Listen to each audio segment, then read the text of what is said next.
अस्सलाम वालेकुम ख़वातीन और हज़रात, शुरू करते हैं आज का हस्बे हाल। मैं हूं आपका मेज़बान फरीद रईस। नाज़रीन, आज आपकी एक बार फिर मुलाकात करवा रहे हैं माइक्रोसॉफ्ट के बानी और दुनिया के चौथे अमीर तरीन शख्स जनाब बिल गेट्स साहब से। जी hello mister Bill Gates. Hello, how are you? I am fine, आप बताइए कैसे हैं? बस आप लोगों को मुबारक देने आया हूँ। किस चीज की जी? किस चीज की? क्योंकि स्पेशली पाकिस्तानी जो हैं वो तो इस बात से बहुत खुश हैं। और मैंने तो उधर सुना है अमेरिका में कि जो पाकिस्तानी हैं उठे लूडियाँ डाल रहे हैं। क्यों? भाई 5 साल हैं बस आपके पास वजह खजल खराब होने के। इतना काम आप करते हो वो लटका लटका के थोड़ा बहुत कर लो, 5 साल के बाद फिर मौजा मौजा। क्या मतलब? जी कोई मनोसलवा उतर रहा है, कोई खाना मिल रहा है, कोई की हो रहा है? Oh my God. गौरी साहब, बिल गेट्स साहब ने पेशगोई की है कि आइंदा 5 वर्षों में दुनिया का नक्शा मुकम्मल तौर पर बदल जाएगा। हर इंसान के साथ एक रोबोट होगा जो उसके लिए काम करेगा। हर काम मशीनी होगा, मशीनी। अच्छा जी। तुम लोग सिर्फ 1 हफ्ते के अंदर 3 दिन काम करोगे, बाकी 4 दिन मौजा ही मौजा। और बिल गेट्स साहब ਅਸੀਂ ਕੁੱਕੜ ਨਹੀਂ ਰੱਖ ਸਕਦੇ, ਅਸੀਂ ਰਿਬੋਟ किस तरह रख लांगे? और कुकड़ा तू छद कुकड़ दूं। वो वेख मैं पाकिस्तान आना से लूडी पानी में से। अरे तुमको एक मजे की बात बताऊं? जी बताइए। ये अभी जो 5 साल गुजरेगा ते पाकिस्तानी ने न जेड़े उन्होंने ते मैनू अपना मुर्शद मान लेना है। क्योंकि सारा पाकिस्तान ते पहले ही वेला होना चाहता है। उन्होंने कहना को माय गॉड बिल गेट तुमने ये क्या कर दिया, असी ते चाहते सन सोते रहिए। बिल गेट्स साहब, आपके इस अमल से घरों में झगड़े भी नहीं होंगे, ना बंदा बीवी से लड़ेगा कि भी आज खाना नहीं पकाया, सब काम तो रिपोर्ट करेगा। और हर चीज रिपोर्ट करेगा, हर काम मशीनी होगा, बंदे वेले। अच्छा जी बिल गेट्स साहब, ये हांडी रोटी भी रिपोर्ट करेगा? हाँ करेगा, मगर रिपोर्ट तेरी हांडी रोटी नहीं करेगा। क्योंकि रिपोर्ट के उत्ते कैमरा लगा हुआ है। जब बंदा उसको कहेगा कि कोफ्ते बनाओ तो रिपोर्ट पहले तुमको देखेगा, उसके बाद रिपोर्ट कन्ना नु हाथ लाएगा, वो कहेगा एडा कोफ्ता मशीन चो नहीं निकलता। की फायदा है इस टेक्नोलॉजी का जिहड़ा कोफ्ते नहीं बना सकता? तेरे नहीं बना सकता, तेरे एडे बना लेगा, एडे एडे भी बना लेगा, एडे फुल मैं रजे हैं फुल 2 कोफ्ते 2 कोफ्ते ते 1 रोटी। चलो ठीक है, खा लो खा लो, इस तरह जिंदगी ना जाएगी। और जिंदगी गुजरेगी।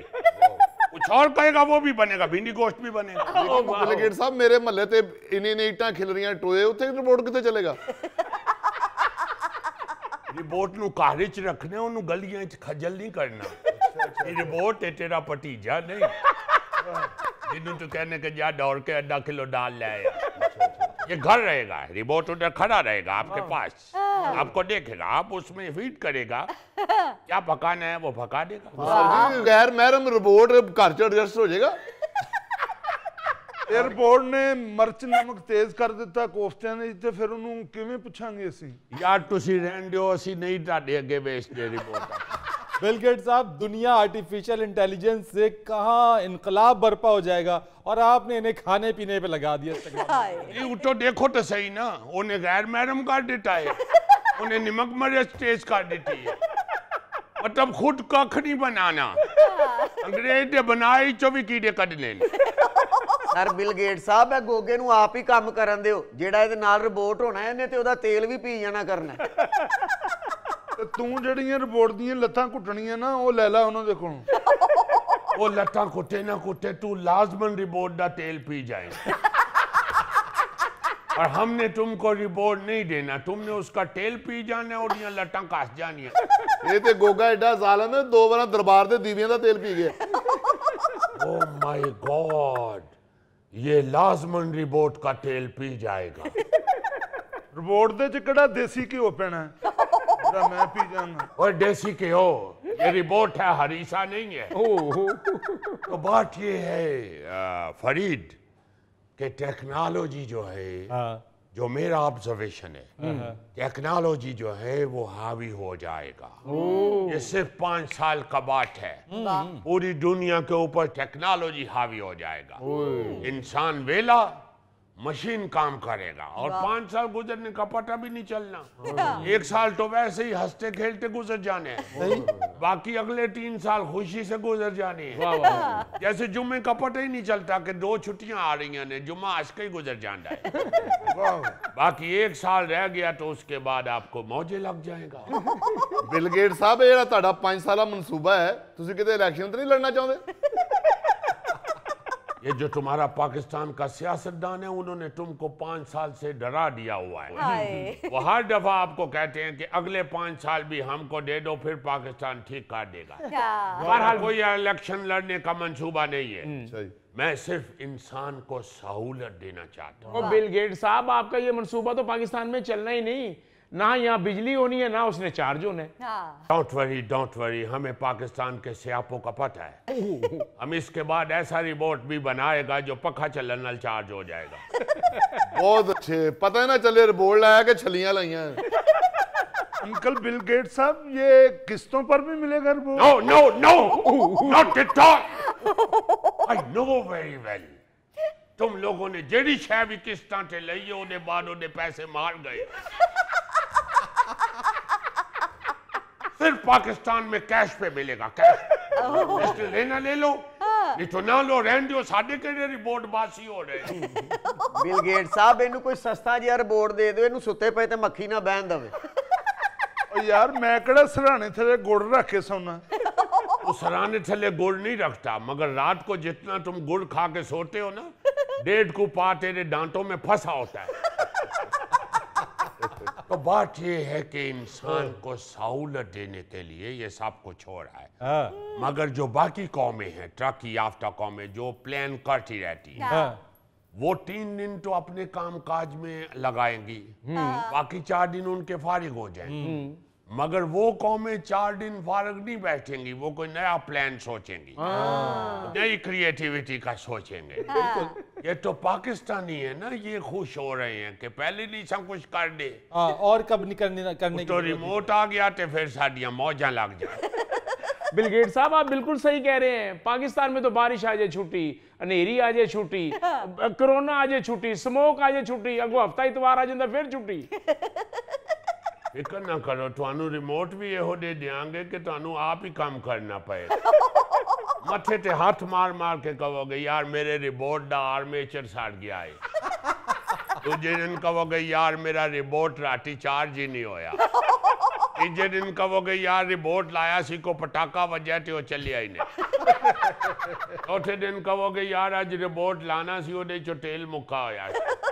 5वें दिन कहोगे यार रिमोट लाया उन्हें अगो मैनू चपेड़ा मारिया ने। मेरे निके मुंडे ने ओदे सैल कट के अपनी गड्डी च पा लेने, रिमोट नहीं चल रहा, मुंडे की गड्डी चल रही। 6वें दिन उंज हफ्ता इतवार होना, रिमोट ने कहना जा काम कर, आज छुट्टी है। ओ यार छोड़ दो रोबोट की जान, तुम लोगों ने तो रोबोट को पकड़ के उसका तिया पाचा ही कर दिया है। उसके पांचे होंगे ही नहीं, वो पांचों के बगैर होगा, उधर टिया पांचा नहीं हो सकता। अच्छा चले ये बताइए, आजकल आपकी सोशल मीडिया पर एक वीडियो बड़ी वायरल है। आप बेल्जियम के दारुलहुकूमत ब्रसल्स में जेर जमीन सीवरेज सिस्टम को देखने के लिए गटर में उतर गए। यस, देखो किसी भी चीज को समझने के लिए उसके अंदर उतरना पड़ता है। अच्छा। वो बिल्कुल मैं उठा, बल्कि मैं तो उठे जो थले उठे हाँ, तो मेरे जहन में ये भी आया कि जेडे पाकिस्तान दे विच गटरां दे ढक्कन चोरी होंदे ने, थल्लियों कोई ऐसा शिकंजा बनावा जेड़ा नशई गटर दा ढक्कन चुकन लगे, शिकंजा उन्होंने भी नाल थले खींच ले। यानी आप ये वर्किंग जो की है आपने, ये पाकिस्तान के लिए की है? पाकिस्तान के लिए भी करूंगा, ये जितने शरारती है। बाकी चीजें जो है वो भी देखने के लिए नीचे उतरा, जाहिर है वो मैं अपनी नॉलेज के लिए नीचे उतरा था, और कोई मेरे मुतल्लक मशहूर नहीं कि बांस बड़ा अच्छा फेरदा है, या मैनू अमरीका डका कड्डन वाला भाई नहीं कहते। नॉलेज के लिए आपको उठना पड़ता है, हर काम को देखना पड़ता है। मुझे तो गोरे इसीलिए अच्छे लगते हैं कि प्राइम मिनिस्टर भी अपना बाथरूम खुद साफ करता है। Oh yes, सफाई करने वाले से प्यार करना चाहिए, गंद डालने वाले से नफरत करनी चाहिए। हाँ जी। लेकिन सर जी ਤੁਹਾਡੇ ਰਿਪੋਰਟ ਨਾਲ ਗੋਗੇ ਨੂੰ ਬੜਾ ਫਾਇਦਾ ਹੋਣਾ ਜੀ। ओके ਇਹਨੇ ਲੰਗਰ ਵਾਲੀ ਲਾਈਨ 'ਚ ਰਿਪੋਰਟ ਨੂੰ ਵੀ ਲੈ ਜਾਣਾ ਤੇ ਆਪਣਾ ਵੀ ਹਿੱਸਾ ਲੈ ਲੈਣਾ।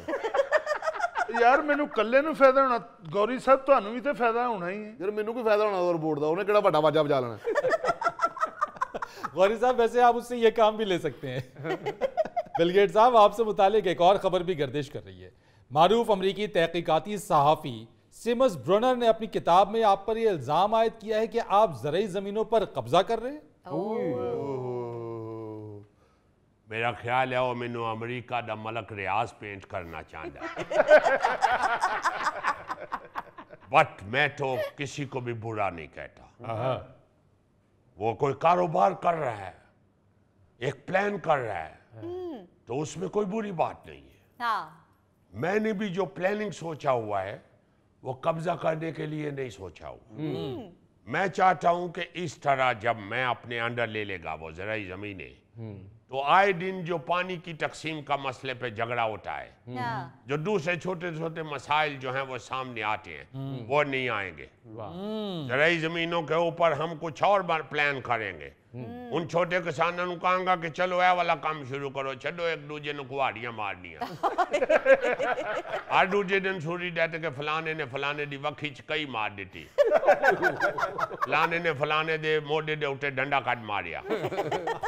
तो मैं इस सारी मुसीबतों से किसानों का जान छोड़ाएगा, उन जमीनों के ऊपर लेबॉर्ट्री बनाएगा, उधर सिंथेटिक गोश्त बनाएगा लेबॉर्ट्री के अंदर। यस गोश्त, आई मीन तुसी ये समझ लो कि गोश्त ਦੀਆਂ ਫਸਲਾਂ ਲਾਵਾਂਗੇ ਅਸੀਂ। ਆਹਾ ਇਹ ਗੋਸ਼ਤ ਦੀਆਂ ਫਸਲਾਂ ਦੇ ਉੱਤੇ ਮੈਨੂੰ ਚੌਕੀਦਾਰੀ ਦੀ ਨੌਕਰੀ ਮਿਲ ਸਕਦੀ? गोश्त उगाना है, गोश्त मुकाना नहीं। नाज़रीन यहाँ पर वक्त हुआ है एक ब्रेक का, हमारे साथ रहिए। चौधरी साहब अगर आप उर्दू में बताएं तो बहुत अच्छा लगेगा। मैं उर्दू में बता देता हूँ, मगर तुम्हारे मुंह उर्दू कितना बुरा लगा है।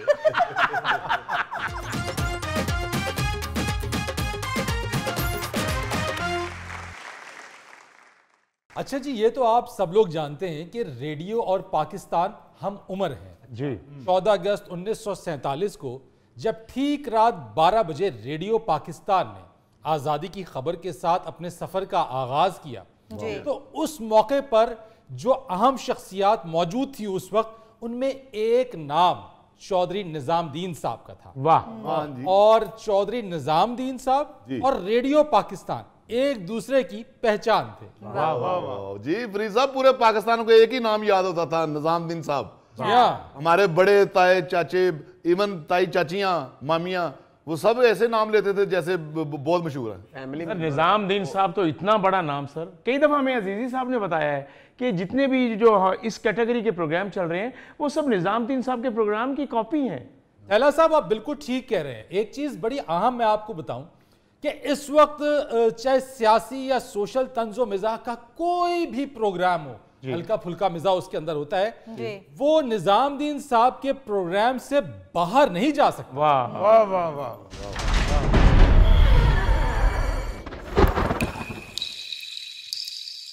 बिस्मिल्लाह।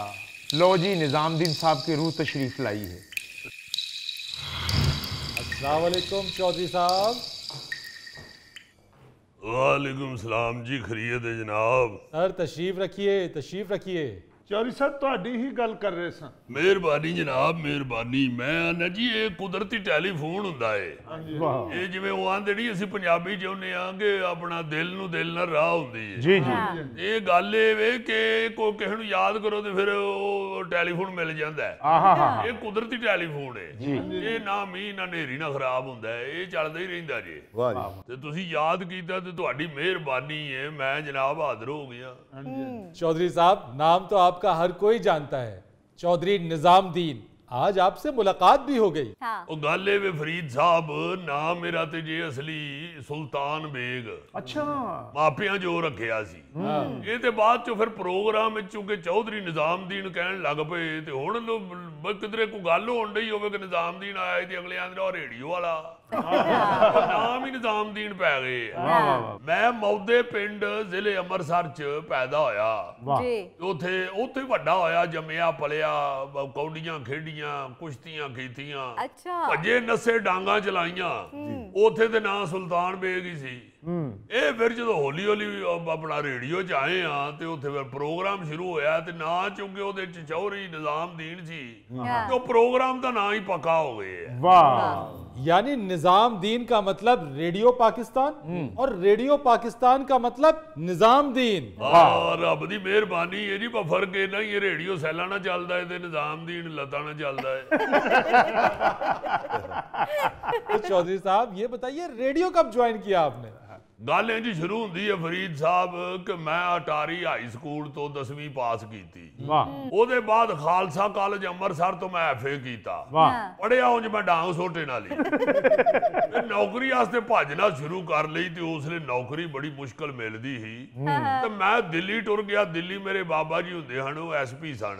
ਅੱਛਾ ਉੱਥੇ ਮੈਂ ਟੁਰ ਗਿਆ ਤੇ ਉੱਥੇ ਜਾ ਕੇ ਫਿਰ ਇੱਕ ਅਖਬਾਰ ਸੀ ਰਿਆਸਤ, ਉਹਦੇ ਚ ਮੈਂ ਮੁਲਾਜ਼ਮਤ ਇਖਤਿਆਰ ਕਰ ਲਈ। वाह वाह वाह 6 ਆਨੇ ਰੋਜ਼ ਤੇ ਮੈਂ ਨੌਕਰ ਹੋਇਆ। 6 ਆਨੇ ਉਦੋਂ ਬੜੇ ਹੁੰਦੇ ਹਨ। ਅੱਛਾ ਮੈਂ ਆਨਾ ਮੈਂ ਕੱਢਾਂ ਪੈਸਾ ਵਰਤ ਲਾਂ, ਮੈਂ ਕੱਢਾਂ ਪੈਸਾ ਵਰਤ ਲਾਂ, ਮੁੱਕਣ ਹੀ ਨਾ।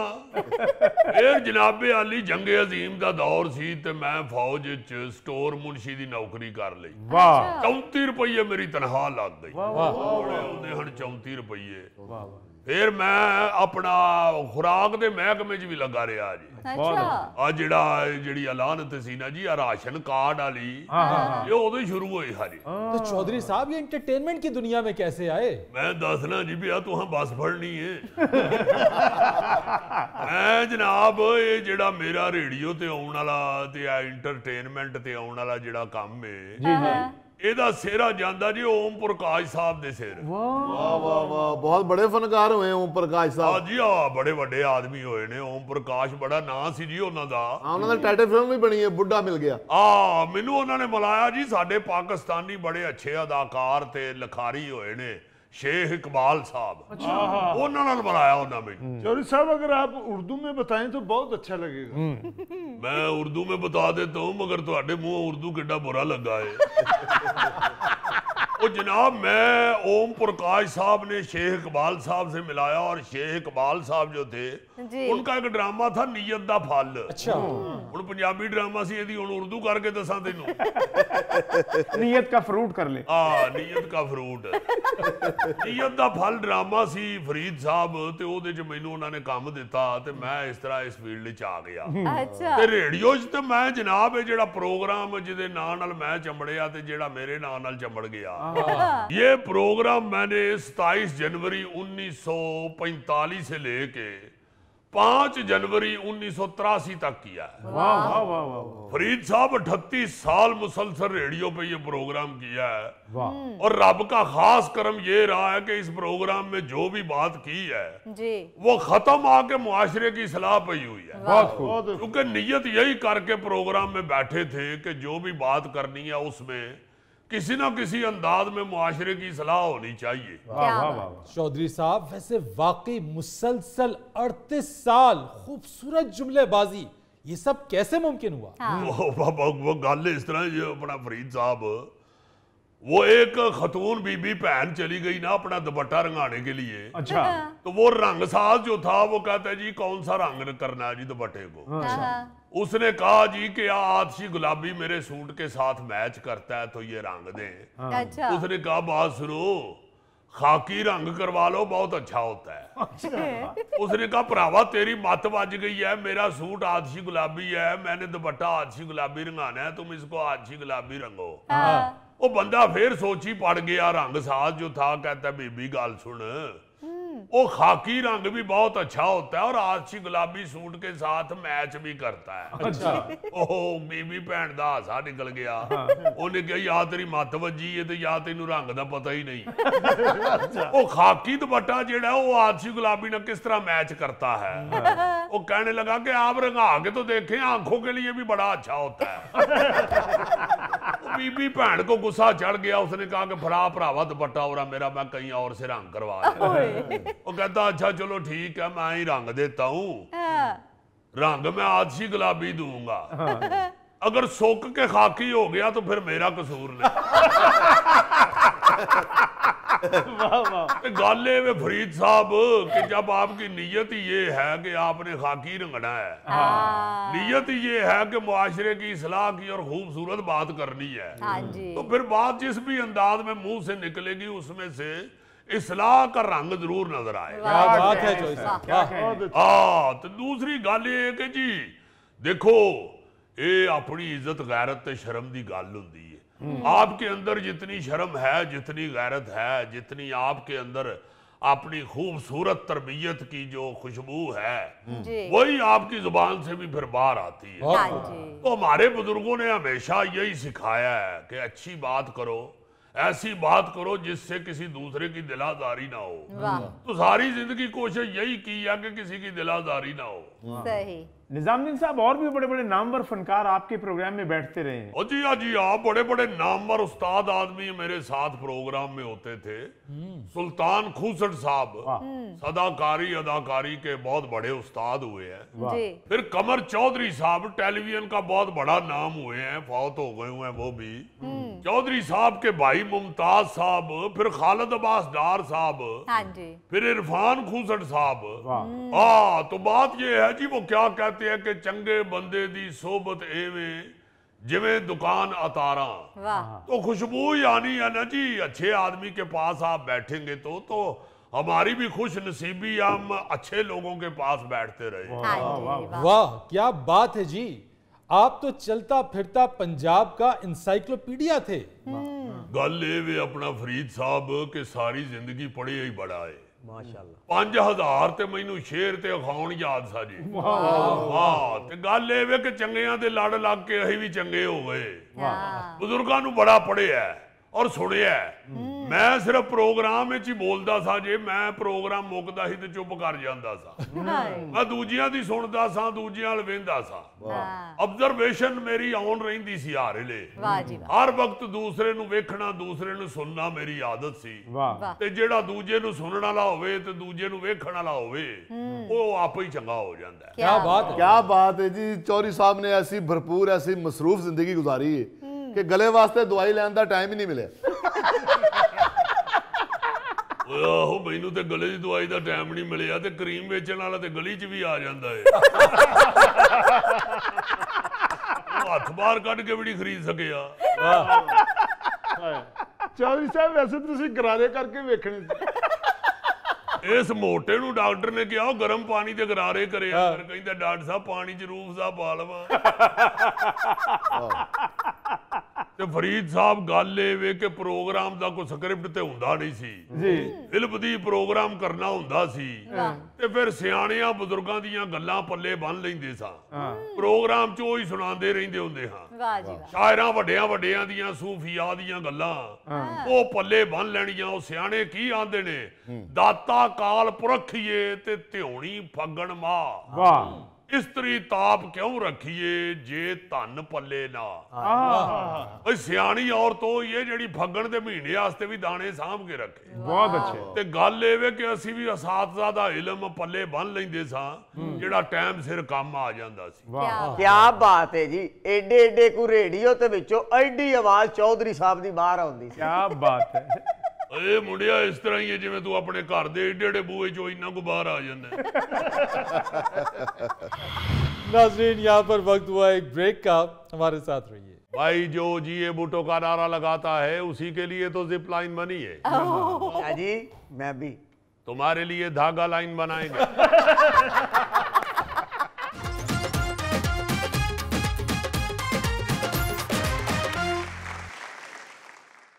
वेलकम बैक ख़वातीन व हज़रात। नाज़रीन, आज हमारे साथ एक बार फिर मौजूद हैं पाकिस्तान पीपल्स पार्टी के सीनियर रहनुमा और साबिक वफाकी वज़ीर सैयद खुर्शीद शाह साहब। अस्सलाम वालेकुम शाह जी। वालेकुम अस्सलाम। क्या हाल है फरीद साहब, खैरियत से हैं? आप सुनाइए। जी अल्हम्दुलिल्लाह, मैं भी ठीक हूँ, बल्कि हम सारे पीपल्स पार्टी वाले ठीक हैं। शुक्र है, शुक्र। आजकल तो बिलावल भुट्टो और आसिफ अली जरदारी साहब खबरों की जीनत बने हुए। हाँ। देखिए, मैं आपको सिर्फ इतना वाजे करना चाहता हूँ मेरे भाई जी, कि जो हमारी सियासत है वो जदीद दौर की मॉडर्न सियासत है। जी। जिस तरह आजकल इस दौर में आप मोटरवे के ऊपर गधा गाड़ी नहीं चला सकते, जिस तरह आप मोबाइल फोन हाथ में पकड़ के पीसीओ कॉल करने नहीं जा सकते, जिस तरह आप खत लिख के कबूतर के मुंह में नहीं दे सकते, उसी तरह मैं समझता हूं कि पुराने सियासतदानों का दौर गुजर चुका है। आज के नए दौर का नया fresh brand new leader 0 metre bumper to bumper genuine सिर्फ और सिर्फ बिलावल भुट्टो जरदारी है, जो खुद भी जवान है और नुमाइंदा भी जवानों का है। वही हमारी वजारत उज़्मा का उम्मीदवार है और वही इस मुल्क का सुनहरा मुस्तकबिल है। आप कह रहे हैं कि बिलावल वजारत उज़्मा के उम्मीदवार हैं, जबकि जरदारी साहब कुछ और कह रहे हैं। देखिए, जरदारी साहब को समझने की जरूरत है। उसके लिए आपको जरदारी लैंग्वेज कोर्स करना पड़ेगा। इस तरह जर्मन लैंग्वेज कोर्स होता है या चाइनीज लैंग्वेज कोर्स होता है, उसी तरह जरदारी साहब को समझने के लिए आपको जरदारी लैंग्वेज कोर्स करना पड़ेगा। क्योंकि मैंने ये कोर्स कर रखा है, इसलिए मैं आपको बता रहा हूं कि जरदारी साहब के कहने का मतलब यही है कि बिलावल भुट्टो जरदारी ही वाहिद एक वजारत उज़्मा का सही उम्मीदवार है। तो शाहजी, आप जदीद दौर की सियासत क्या करेंगे? देखिए जी, हमारी सियासत ये है कि कोई सियासतदान हमारा मुखालिफ नहीं है, कोई सियासी पार्टी हमारी मुखालिफ नहीं है, हमारा उनसे कोई मुकाबला नहीं है। शाहजी, इन सब के साथ आपका मुकाबला नहीं है तो इलेक्शन आपने नेपाल से लड़ने। देखिए, हालांकि नेपाल एक गरीब मुल्क है, मगर आपके मुंह से वो भी अच्छा नहीं लगा। देखिए, हमारी सियासत ये है कि हमारी मुखालिफ महंगाई है, बेरोजगारी है, गुर्बत है। इसलिए आपको अब इस दौर में पीपल्स पार्टी में ऐसी कोई चीज नजर नहीं आएगी। हमें पता है कि MQM कुछ ड्रामे कर रही है, लेकिन उनकी स्टोरी जो है वो ठुस हो चुकी है। जैसे आप अपनी लैंग्वेज में कहते हैं ना, फलां की फिल्म कैसे गई, और फिर एक ही लफ्ज होता है ठुस। उसी से आप समझ जाते हैं कि फिल्म कैसी गई है। मगर शाहजी, MQM तो आपकी हुकूमत के साथ भी हिस्सेदार रही है। वो जितनी देर तक हमारे साथ हिस्सेदार रही है वो ठुस भी नहीं थी। जब उसने मेन हीरो अपनी फिल्म से निकाल दिया तो फिर उसने ठुस ही होना था ना। जैसे आपने देखा होगा कि अगर किसी फिल्म साज को नया सुपरहिट फिल्म का हीरो ना मिले, वो अपनी फिल्म में घसा पिटा कोई पुराना हीरो डाल ले, तो इसकी फिल्म क्या हो जाती है? अब देखिए, मैं तो नहीं कह रहा, आपके दानिश्वर कह रहे हैं ठोस। मगर शाहजी, उन्होंने नून लीग की शक्ल में नया हीरो तलाश कर लिया है। वो बंदा खुदा, नून लीग कौन सा नया हीरो है? नून लीग तो उस वक्त से फिल्म में काम कर रही है जब गूंगी फिल्में चलती थी। ये भुट्टो, ये है असल हीरो। भाई, नून लीग वाले लाडला बनने के रास्ते पे चल रहे हैं, लेकिन हमारा अकेला घोड़ा है जो आवामी है। और आप सब जानते हैं कि घोड़े की ढाई चाल सिर्फ जरदारी साहब ही चलना जानते हैं।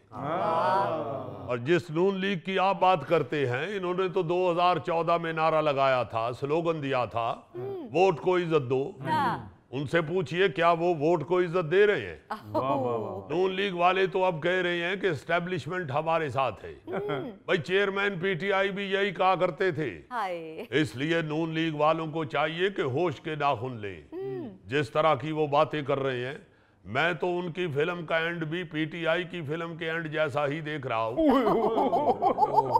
यानी शाहजी, दोनों फिल्में ठुस। अब देखिए, इन लोगों को ठुस याद हो गया। शाहजी, अभी आपने कहा कि नून लीग का नारा है कि वोट को इज्जत दो, और आपने भी तो नारा लगाया था कि रोटी कपड़ा और मकान, वो तो आपने नहीं दिया। तेरे जैसा जानवर दरख्त की टहनी पकड़ के सारा साल सोया रहता है। क्या नाम होता है उसका? जी, कोवाला। देख लो, तुम्हारा साथी बता रहा है कोवाला। भाई, हमने अगर रोटी कपड़ा और मकान का नारा लगाया था तो हमने दिया भी तो है। आप पूरे पाकिस्तान में देखे, लोग सारे कपड़े पहन के ही फिर रहे हैं। आपके मोहल्ले में कोई पत्ते बांध के भी फिरता है, सारे रोटी खा के सोते हैं। कभी आपको किसी घर से आवाज आई हो कि मैंने रोटी नहीं खाई? अलबत्ता गोगे के घर से ऐसे बच्चों की आवाज आ सकती है, वो भी उस दिन जिस दिन गोगा खुद पहले खाने बैठ जाए। तो लोग सारे घरों में ही रह रहे हैं, सिवाय इसके जो टैनी पकड़ के सोया होता है। जी मैंने तो बात आपने जो नारा लगाया हमने पूरा किया बाबा, ऐसी बात नहीं करो। रोटी कपड़ा और मकान तो अब कौम को मिल चुका है, अब तो हम जिद्दत की तरफ जा रहे हैं। अभी आपके सामने कराची में मुर्तजा वहाब ने जिप लाइन का इफ्तिताह किया है। सफारी पार्क में अब हम जिप लाइन के साथ लटक के तुम्हें दरख्त के साथ लटका हुआ देखा करेंगे। मैंने तो बात ही की, आप तो पीछे ही पड़ गए। हमने ये झंझट, ये रोना खत्म कर दिया है कि ट्रैफिक बहुत है, किस तरह वहां पे पहुंचे। जिप लाइन के जरिए जाओ जहां मर्जी। अपने चैनल वालों से कहो आपके चैनल से आपके घर तक जिप लाइन का बंदोबस्त करें। प्रोग्राम शुरू होने से 7 मिनट पहले जिप लाइन से लटको और सीधा इधर आके गिरो। शाह जी मैं भी जिप लाइन के जरिए आ सकता हूँ? नहीं, तुम जिप लाइन के जरिए नहीं, तुम पुलिस लाइन के जरिए आओगे। जब 4 बंदों में बैठे हो तो अपने मुंह की जिप बंद रखा करो। ये भुट्टो, ये आपका दानिश्वर सबसे अच्छा है। शाह जी ये जिप लाइन के जरिए जाएगा? भाई जो जिए भुट्टो का नारा लगाता है उसी के लिए तो जिप लाइन बनी है। शाह जी मैं भी तुम्हारे लिए धागा लाइन बनाएंगे। तुम्हें ये सहूलत भी देंगे, वहां पहुंच के तुम अपनी धागा लाइन लपेट भी सकते हो। बेशक उसकी गिट कर लो, बेशक पिन्ना बना लो। तुम्हें ये भी फायदा है कि तुम्हारी जिप लाइन चोरी होने से बची रहेगी। नाज़रीन यहाँ पर वक्त हुआ एक ब्रेक का, हमारे साथ रहिए। कभी तुमने देखा कोट पहने हुए लगड़बग्गा? ये थैला है, थैला। This is not लगड़बग्गा।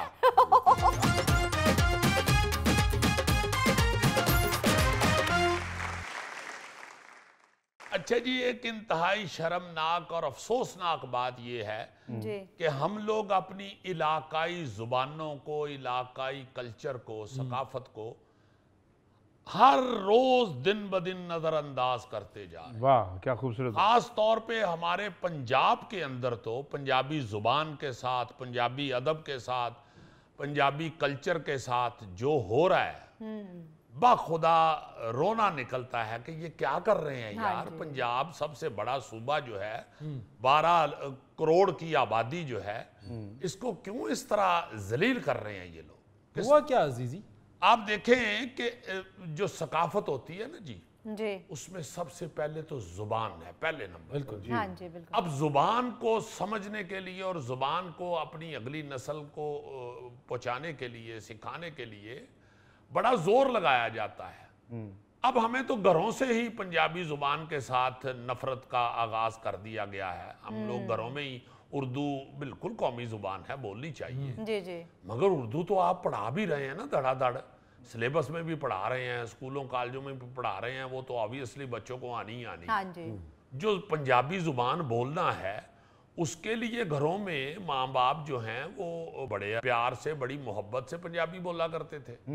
मगर अब जो बच्चे पंजाबी बोले या घर किसी में पंजाबी बोली जा रही हो तो उनको पेंडू जाहिल समझा जाता है, तहजीब कहा जाता है अजीजी। तहजीब कहा जाता है। उसके बाद आप और चीजों की तरफ जब जाते हैं तो स्कूलों कॉलेजों में पंजाबी पढ़ाई जानी चाहिए, वो बिल्कुल नहीं पढ़ाई जा रही। जबकि सिंध में, बलूचिस्तान में, अपना खैबर पख्तूनख्वा में इलाकाई जुबानों को नर्सरी से पढ़ा रहे हैं, स्कूलों में पढ़ा रहे हैं, कॉलेजों में पढ़ा रहे हैं। हाँ जी। हमारे यहाँ ऐसा नहीं है, बदकिस्मती से लाजमी नहीं पंजाबी जुबान यहाँ पे बच्चों के लिए। बिल्कुल।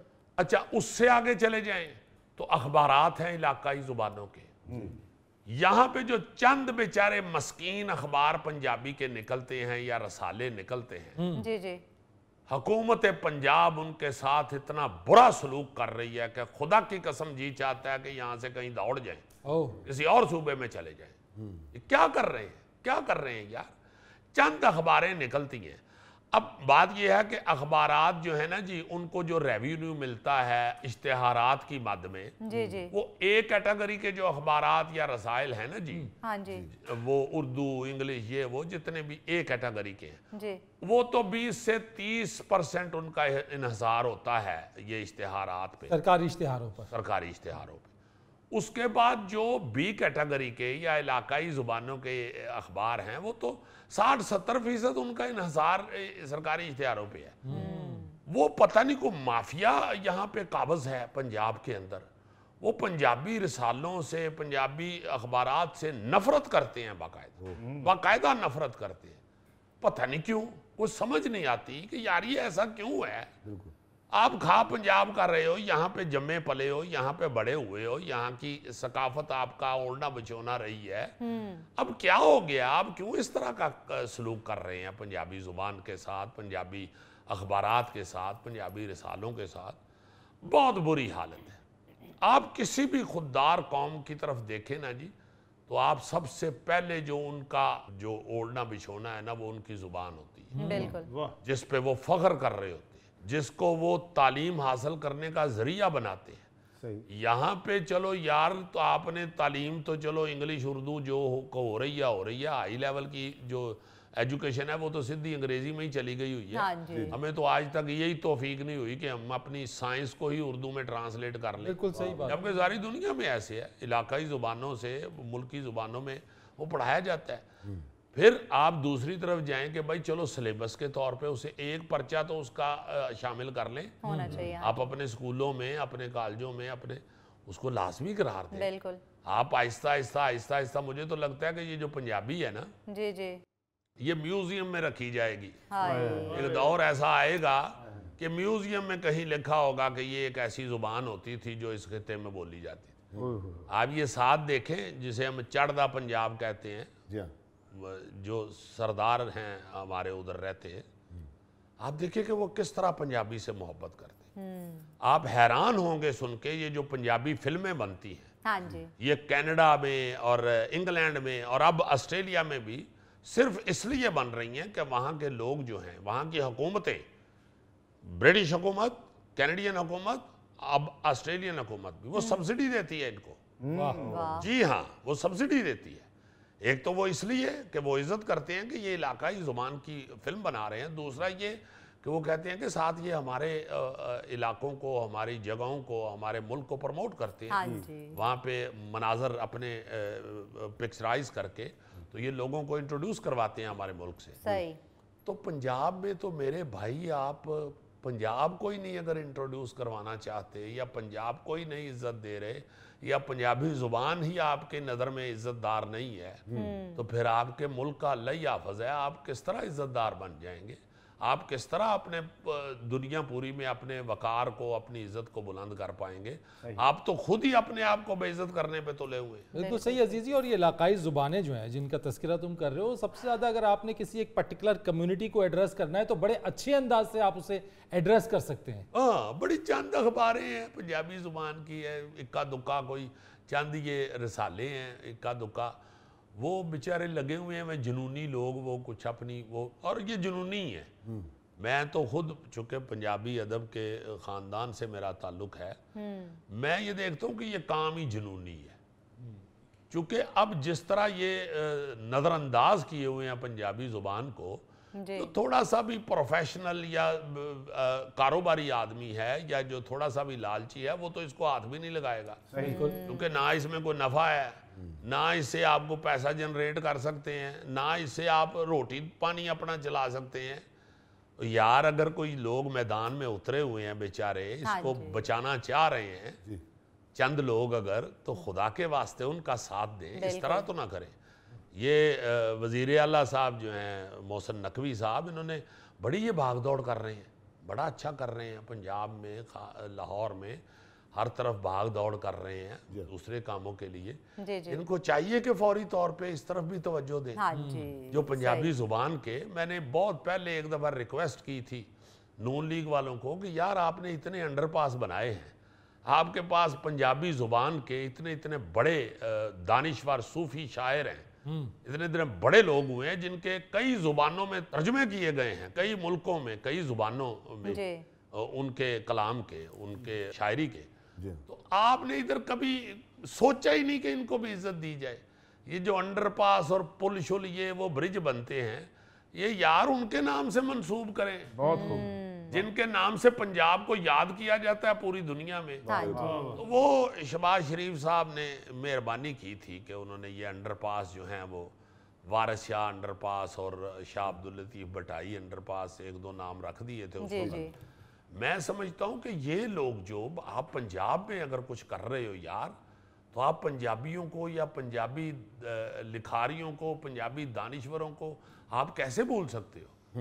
आप ही अगर इन लोगों को इज्जत नहीं दोगे, लिखने वालों को, पंजाबी अदब के साथ जुड़ने वालों को आप लोग ही नहीं इज्जत दोगे, आप ही इनका ख्याल नहीं करोगे, तो फिर तो पंजाबी कहाँ से को बाहर से आके गोरा आके इसकी को खिदमत करे। अजीजी इतनी प्यारी जुबान है पंजाबी। देखे मैं अफ्रीकन था, अच्छा, इतने शौक से, इतने मेहनत से मैंने पंजाबी सीखी है। यानी एडी में सीरियस गल कर रहे हैं तो उन्हें खोता ही खूच सोच। यार तुम लाहौरी हो, लाहौर के जम पालो, तुम किस लिए अफ्रीकन बनना चाह रहे हो? ये तुम्हारे पास जुल्फी बैठा हुआ है, ये बांदरी नहीं है। ये इधर गोगा बैठा हुआ है, ये इसके हाथ है, ये 2 सुंडों वाला हाथी नहीं है। कभी तुमने देखा कोट पहने हुए लगड़बग्गा? ये थैला है, थैला। दिस इज नॉट लगड़बग्गा। या तुम, मेरा ख्याल है, अपने आप को अफ्रीकन इसलिए कह रहे हो कि तुम्हारे सामने शेर बैठा हुआ है। शेर है और थत्था है, इसलिए धाड़ता नहीं हैगा शेर है तो शो मुका के गंडेरियां चूसदा है। यार ब्रेक ले लो, टाइम खत्म हो गया। यार मुझे मौका दोगे तो मैं ब्रेक लूंगा ना। नाज़रीन, ये था आज का हस्बे हाल। जाने से पहले एक खूबसूरत बात, जिंदगी की मिसाल साइकिल चलाने की तरह है। तवाज़ुन बरकरार रखने के लिए आपको चलते रहना पड़ता है। वाह। अपने मेज़बान फरीद रईस को इजाज़त दीजिए। कल आपसे फिर मुलाकात करेंगे इंशाअल्लाह। तब तक के लिए अल्लाह हाफ़िज़।